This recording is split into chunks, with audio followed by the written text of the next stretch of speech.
Good morning, welcome to CATEX TV. My name is Frank Fortunato. Today is Friday, April 12th, 2013. This is April 12th, 68 years ago today. Franklin Delano Roosevelt, who was the President of the United States longer than anybody ever will be, passed away in Warm Springs, Georgia in 1945.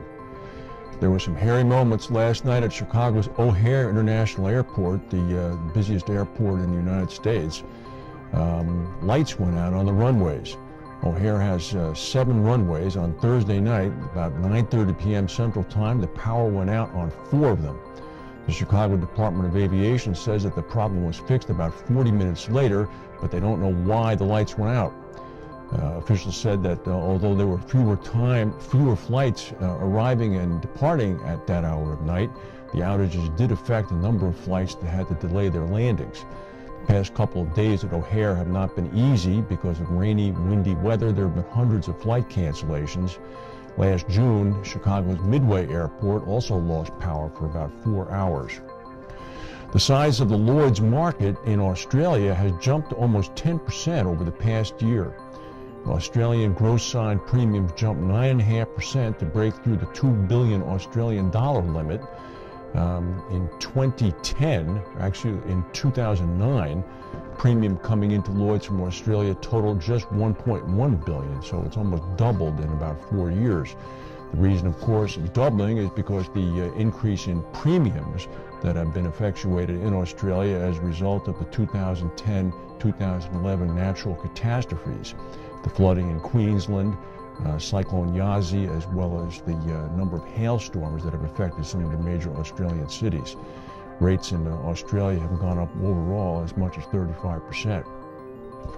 We often talk about the convergence between the capital markets and the traditional reinsurance markets.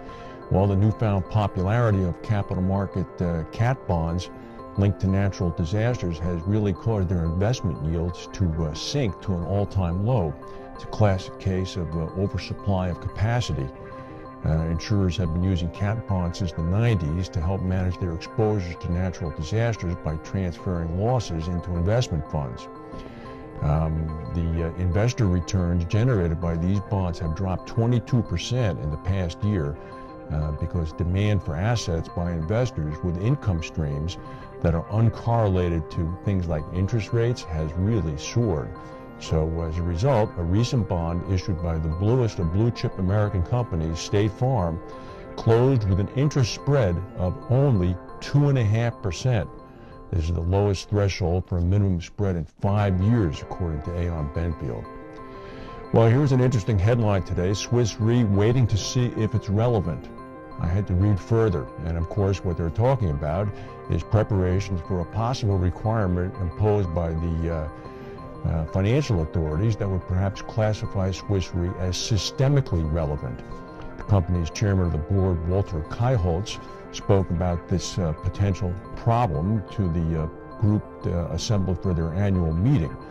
Of course, some companies have been deemed systemically important, such as American International Group 2 years ago. At the same time, Lehman Brothers was deemed to be not systemically important. During the course of 2013, Swiss Re expects to be told by the Financial Stability Board, which was set up by the G20 group, as to whether or not it will be systemically important. Kaiholtz said that it's difficult to determine what being deemed globally systemically relevant might in fact mean for Swiss Re, but they are ready. Liberty Mutual up in Boston has elected David Long as chairman of the board of Liberty Mutual. Long has been with the company for 28 years. He's currently the company's president, and he is replacing one of the legends of the reinsurance and insurance industry, Edmund Ted Kelly, who is retiring. Secretary of State John Kerry popped up in Seoul overnight, in which he once again warned the North Koreans not to do anything stupid. And their allies to the north, the Chinese, are apparently not taking any chances. A city with 250,000 people in China called Weichen, which is located on the border with North Korea, staged a massive air raid drill yesterday. This was the first in a series of drills that they're planning to boost the residents' disaster responsibilities.